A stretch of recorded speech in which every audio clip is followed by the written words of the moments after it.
Hey, I'm Lady Miz, and if you're an artist that's looking to develop and present yourself in a professional manner, then this video is for you.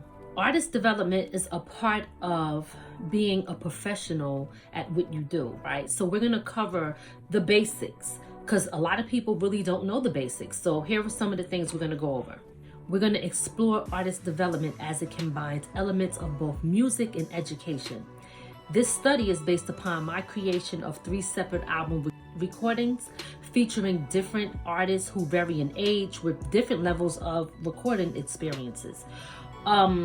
I was able to identify the key elements that relate to artist development through the full creation and process. So the first thing I'm going to ask you is, if you're an artist, then you have to know, why are you even doing this in the first place? Is it for fun? Is it for play? Are you doing this as a business? Because if you are, then you have to represent yourself in that manner, okay? So why are you doing it? Do you want to be the artist that runs around and do shows and travel and all of that? Or do you want to just be the writer? You have to know what your situation and your lifestyle can handle and what you're striving for so that you don't get off track. And it can help you understand if you're getting closer to your goal. What do you hope to get out of this? And what are you hoping that it leads to? That's the other important thing that you have to ask yourself. And most importantly, what are your expectations? Okay, which is pretty much the same thing. What are you looking to get out of this? If you know the answer to that, believe me, that is the biggest thing, because what it does is it helps you eliminate doing a whole bunch of stuff that you had no interest in the first place. Knowing that information will save you time, it will save you money, and it will help you stay going in the right direction that you need to be going in to complete your goal. So first and foremost, with a lot of people, you will be surprised that they don't know the process as far as putting out music the right way. Now, there's plenty of people all over the streaming site, so most people do know, but there are some people who do not know. So let's go over the basics. First of all, you got to record the song, right? So first and foremost, do you have a beat? Did you make the beat yourself, or did you buy the beat, or are you working with a producer, right? Now, if you purchase the beat, do you have the license to use that beat? There's all different type of licenses that's out there. So you have to know, because some of them come with stipulations that you can only sell this amount, you can only get this amount of radio spins, etc. Read the contract, know what you're purchasing, know what you're getting, and know what your rights are and what you can use. After you have done your recording, you got your beat and you did everything, make sure after you mix it and you master it, because that's the next step, okay? After you record it, you mix it, you master it, or you get it mixed and mastered from someone else. Now you gotta copyright this stuff. Copyright it so that no one can steal your music or steal your lyrics. So important. Also, another thing that you have to do is you have to register it with a performance right agency such as a BMI, ASCAP, CSAC, and all of those different ones that's out there. There's some even in the other countries. I'm not familiar with those, but I'm telling you about the ones that I know.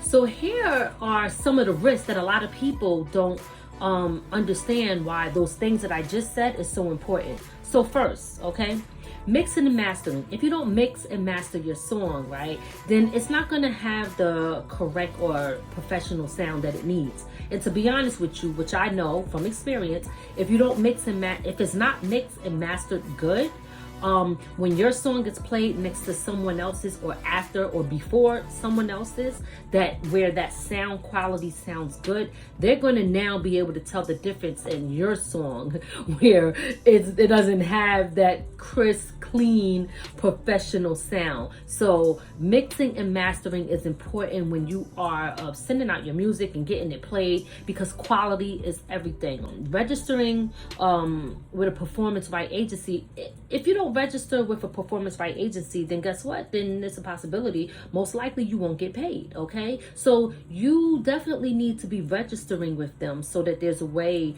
for your songs to get tracked, etc. So obviously, when you're putting your music out on these distribution companies, your music is accessible So this is a great way for people all over the world to gain access to your music. Some of these streaming sites are, like I said, Spotify, iTunes, Google Play, Pandora, Tidal. So there are companies out there where you can actually put out your music for $0. Now you are going to have to give up a percentage, and like one of them is called United Masters, which is free, but it doesn't provide a IRC code. Okay, so places like CD Baby, TuneCore, and DistroKid, they provide that, so you might want to check them out. Research each one of these to find out which one of them meets your requirements, right? That's the most important thing, because if you know what your goal is, then you'll know if someone is providing what you need, okay? So you have to remember that. Choose the one that's more appealing to you. And keep in mind that changes are always being made, so you have to stay up to date with the new technology or the new services that they have going on. Here are the basic things that you're gonna need for your single. Okay, you need the artwork, the cover work. That's for your CD cover. Yeah, I understand we don't have physical CDs no more, but you still need artwork. So these CDs are digital now, so you still need that cover. You're going to need radio edits because you're going to need a clean version if your song have curses in it.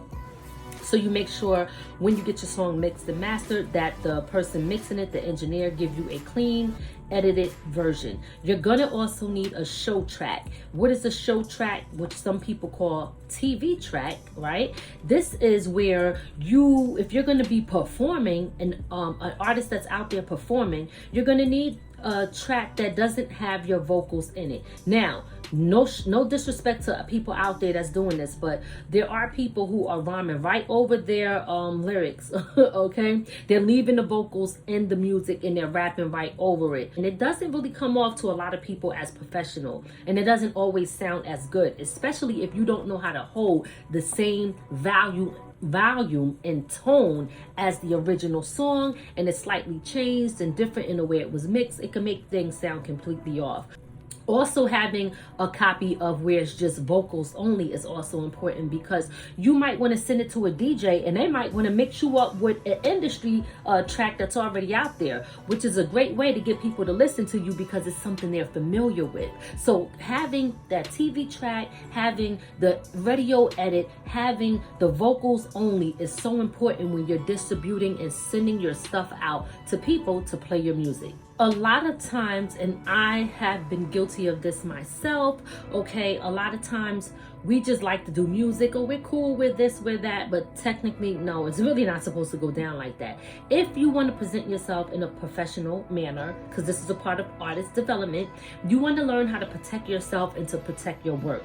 Nothing, and I mean nothing, should be done without a contract. That's working with other artists, working with producers, working with videographers. You should always have a contract in place to make sure that everyone understands what their responsibility is, what is expected from them, what's expected from you, what the percentage is that everyone is supposed to get in case the song blows up or goes somewhere, who has the rights to do what.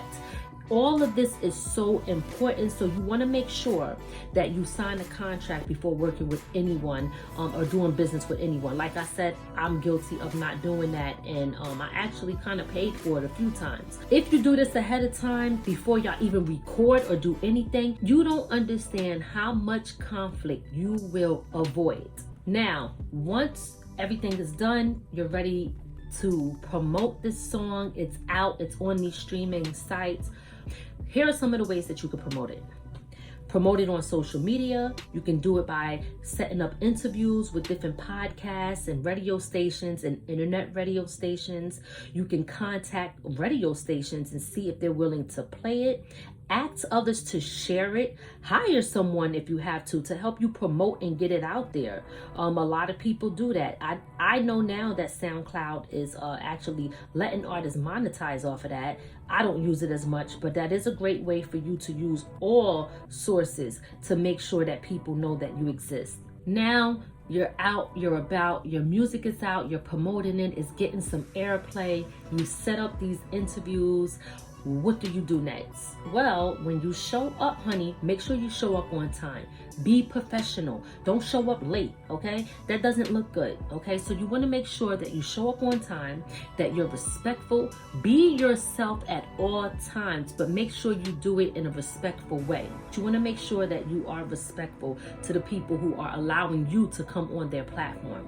Always remember that no one owes you anything, and this is your dream, not theirs, okay? So keep that in mind, because a lot of people go in and think that somebody owes them something. They don't, and you're going to see that if you come across as cocky. Don't spam your music. People cannot stand when you spam your music. Try to actually build relationships and connections with people so that they would want to listen to your music. Remember, the industry is oversaturated, and everybody wants to be a star, a celebrity, a singer, a rapper, whatever you call it. So what are you going to do? You want to build connections with these people. You might have to invite them into your private life a little bit, or do other things that make them feel connected to you. That's what is going to get them to listen to your music. Most importantly, when you're talking to people and you're dealing with people, keep that connection, okay? You want to build positive relationships with people so they remember you in that way and they don't mind doing business with you. Don't ever burn that bridge. I can't stand when I see people make statements. I burn bridges because I could swim. Okay, your ass gonna drown one day. I'm not saying to allow people to do you wrong or to do you dirty. Definitely protect yourself, speak up for yourself, but make sure that you're not the one that's presenting yourself in a negative way. So earlier when I talked about like the IRSC number, let me explain to you what that means. Okay, IRSC code is an international standard recording code. It's a unique identification system that it tracks recordings and music and videos and code, and it's encoded into the product, okay? It is encoded into the product as a digital fingerprint. It tracks sales and streams, all right? Fiverr is a place that I use, and that's considered a one-stop shop. If you're not someone out there that has a lot of money, you definitely want to download Canva and start using that to make your products, to make your flyers, to make your CD covers, to make everything that you need to make. Learn it, get familiar with it, because trust me, it will save you a lot of money. There are other agencies that you should sign up with. Now, I'm going to mention them, but I'll say this. Some of these other digital distributors that's out there with that you can put your music out through them, they have certain programs where they kind of do things for you. Like, I'll give an example. CD Baby has the regular standard distribution, and then they have Pro, and Pro stands for Performance Rights organization, but they register you with all of these places that I'm about to mention to you now. Okay, so here they are. If you're not doing a pro, then you should be registering your music with these companies that I'm gonna read off to you. So the first one is Harry Fox. Okay, you got Harry Fox, you have Sound Exchange, you have Media Based, you have SoundScan, and honestly, those are the main ones, but there are a few others out there. And might I mention that we just interviewed a guy, Michael Matthews from Digital Radio Tracker, and you should, if you're an artist, you should definitely sign up with that company as well, because they track the internet radio stations to make sure that the independent artist is getting paid too. So again, that's just the basics, right? Yes, so you got some people who know all of that and know more, and you actually have people who don't know that. So I wanted to come on here and share that information, and hopefully it was helpful to somebody who didn't know. You can contact me through peacementoringllc.com, and I can help you get those things going if you need additional help and assistance.